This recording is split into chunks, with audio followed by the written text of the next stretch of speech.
한국 시중에 청산의 살을 잃었다라는 시가 있지요. 최근에 상승세와 더불어 가지고 굉장히 많은 롱 포지션들이 비트코인뿐만 아니라 알트코인에게도 몰렸었는데요. 시원하게 장 청소하는 느낌으로다가 한 번씩 싹 쓸려 나가게 되면서 비트코인은 4772달러, 이더리움은 2191달러에서 거래가 진행 중에 있습니다. 반면에 미국 증시 같은 경우는 일제히 상승하는 모습을 보여주고 있는 가운데 달러도 약간의 반등을 이어가고 있습니다. 올해 비트코인 오른 것을 봤을 때 이 정도 조정은 아무것도 아니다라는 생각이 들기도 하는데요. 이러한 변동성 한동안 계속될 수 있을 것 같습니다. 오늘 밤에 미국의 지난 11월 소비자 물가지수가 발표가 되게 되죠.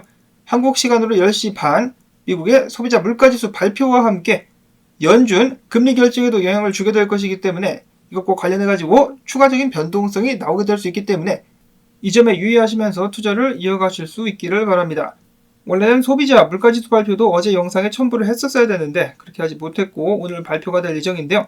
자, 일단 예상치를 보시면은 경제 전문가들은 3.1%, 시장 같은 경우는 3.3%에 베팅을 하고 있는 상황. 뚜껑을 까보면은 어떤 결과가 나올지 모르겠는데 그 외에 JP모건 같은 경우도 3.0% 예상, 모건 스탠리 3.0%, 웰스파고 3.0%로서 이 대부분의 대형 은행들 같은 경우는 3% 정도를 예상을 하고 있었습니다. 최근 연준이 하는 꼬라지들을 봐서는 인플레이션율도 얼마든지 조작이 가능하기 때문에 3% 언저리 기대했었던 것만큼 나오면서 다가오는 연준 금리 발표 때 금리 동결을 결정하는 데 있어가지고 힘을 실어주게 되지 않을까라고 예상을 살포시 해봅니다. 다음으로 이어서 연준은 금리를 또 언제 내릴 것인가. 골드만삭스 같은 경우는 원래 내년 12월 정도 해가지고 연준이 금리를 내릴 것이다 라고 예측을 했었다가 최근에 날짜를 앞당겼습니다. 내년 3분기부터 그러니까 내년 6월 이후부터 연준이 금리를 내리기 시작할 것 같다라는 예상을 내놨는데요. 그 근거로는 인플레이션이 완화되고 있다는 점을 지적했습니다. 과연 연준은 내년 언제쯤부터 금리를 내리기 시작할까요? 여러가지 의견들과 예상들이 쏟아져 나오고 있는 상황. 다음으로 해서 암호화폐 및 비트코인의 미래가 밝을 수밖에 없는 이유. 과거에도 여러 차례 언급된 바가 있긴 합니다만 바로 부의 이동을 들 수가 있겠습니다. 테더와 바네크의 고문인 가벅스 같은 경우는 조만간에 68조에 달하는 거대한 부가 비트코인, 디지털 자산, 비디오 게임과 같은 주제를 믿는 세대로 옮겨가고 있다는 분석을 내놨는데요. 바로 앞으로 25년간 상속 또는 증여 등으로 자녀들에게 전해질 부의 규모가 68조 달러나 된다는 것인데 이 새로운 세대들은 68조 규모의 자금을 이 부를 어디에 투자를 하겠느냐 생각을 해보면 당연히 암호화폐라든지 새로운 세대가 주목하는 그런 분야에 투자가 되지 않겠느냐. 그러면 자연스럽게 해당 분야들 같은 경우는 덩치가 커지면서 가격이 그 가치가 올라가지 않겠느냐라는 주장입니다.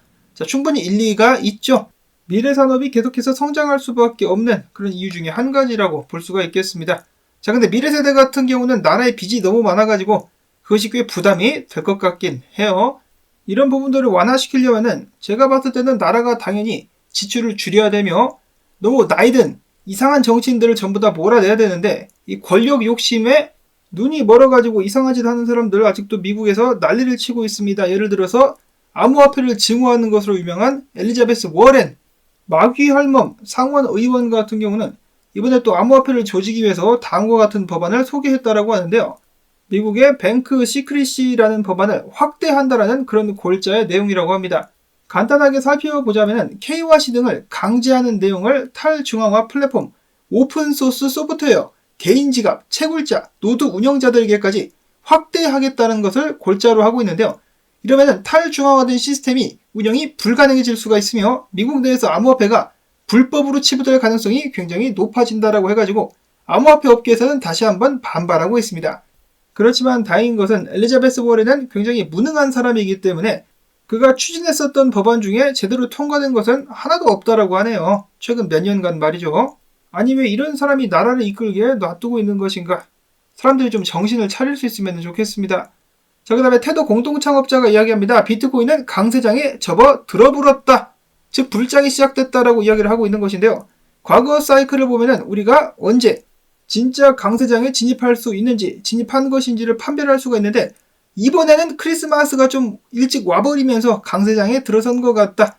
지금부터 비트코인은 15만 달러까지도 상승할 수가 있겠지만은 반면에 블랙스완 이벤트가 발생하게 된다면은 또다시 추락할 수도 있다. 오를 수도 있고 내릴 수도 있다라고 이야기를 하면서 미국 같은 경우 지난 10년 동안 SEC 같은 양아치들이 비트코인 현물 ETF를 지속적으로 거부함으로써 많은 미국 투자자들이 부를 축적할 수 있는 기회를 막았다라고 주장하기도 했었습니다. 한마디로 미국 정부는 시민들이 빚을 지기를 원하지 부자가 되는 것을 원치 않는다라는 것이 그의 논리인데요. 이 부분만큼은 좀 그럴싸한 것 같습니다. 개돼지들은 후려야 제맛이라는 것이겠죠. 이어서는 코인쉐어스에 의하면 여전히 저번 주에도 11주 연속으로다가 자금들이 암호화폐 펀드로 들어오기도 했었는데요. 한 가지 주목할 만한 점은 그냥 펀드가 아니라 비트코인 숏 펀드에도 자금이 흘러 들어왔었다고 합니다. 이번 하락을 예상했었던 사람들이 있었다라는 것이겠죠.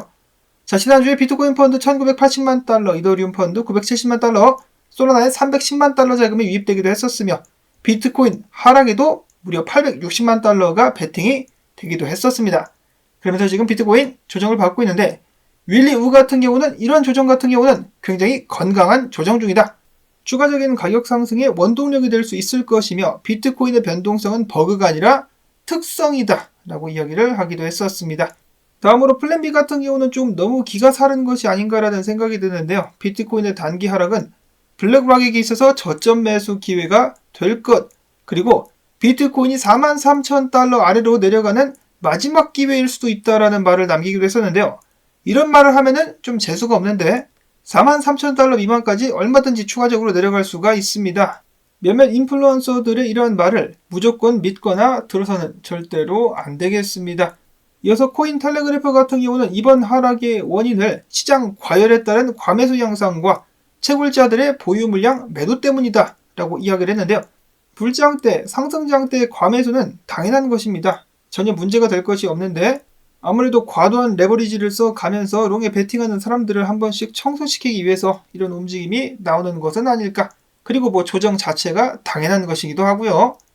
자, 그 다음에 비트코인 좀 더 큰 그림으로 봤을 때 어제 오늘 하락 같은 경우는 아무것도 아니다라는 것이죠. 여전히 상승 추세에 있다. 윌리 우가 이야기를 한 대로 건강하게 조정받고 추가적인 상승을 이어나갈 수 있을 것이라고 현재까지는 예상을 해볼 수가 있다라고 하고요. 엑시트 펌프 분석가 같은 경우는 저번 주부터 그래왔듯이 월요일에 하락하고 미국 기준으로 화요일에 반등하는 그런 그림이 나올 수 있지 않겠느냐.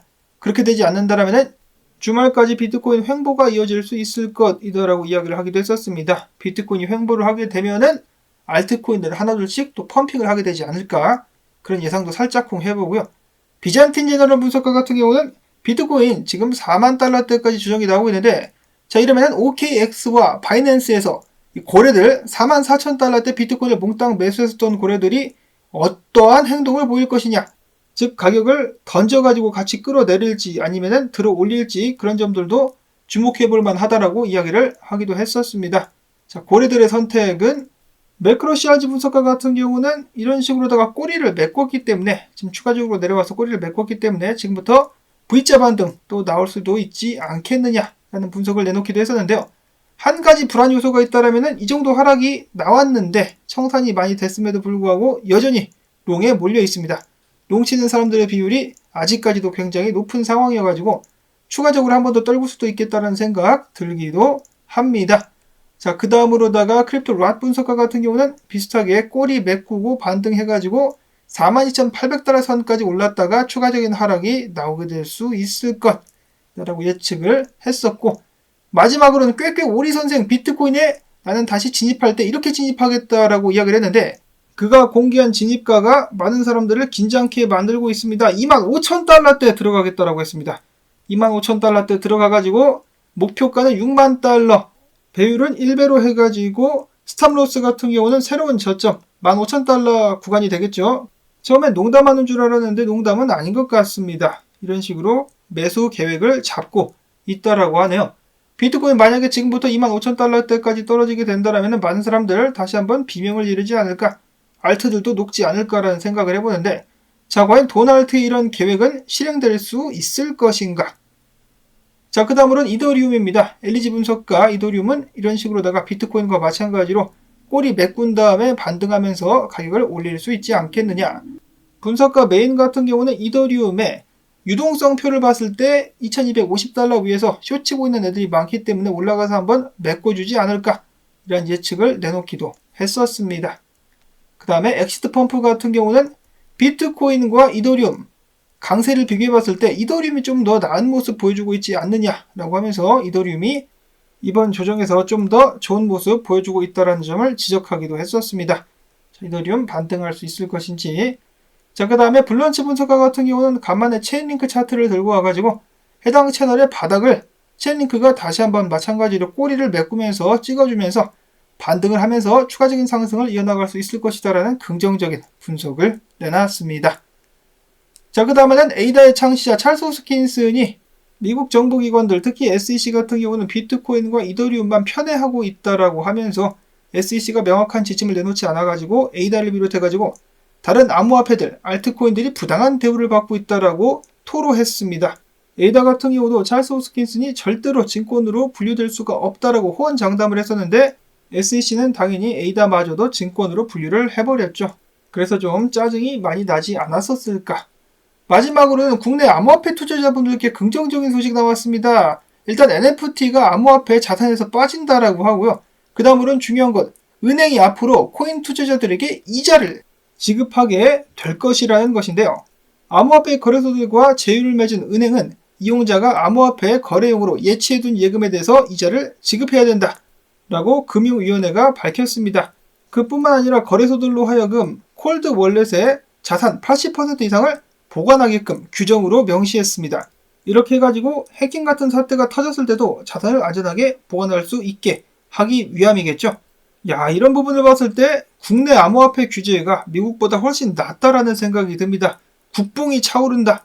앞으로도 국내 암호화폐 산업에 큰 발전이 있기를 바라면서 조정이 조금 나와가지고 약간 심란할 수도 있겠습니다만 이 정도는 아무것도 아니죠. 다시 한번 힘 받아가지고 반등할 수 있기를 바라보면서 나온 정보들 도움되셨다면 토마토밭의 일당주기 광조뜻 부탁을 드립니다.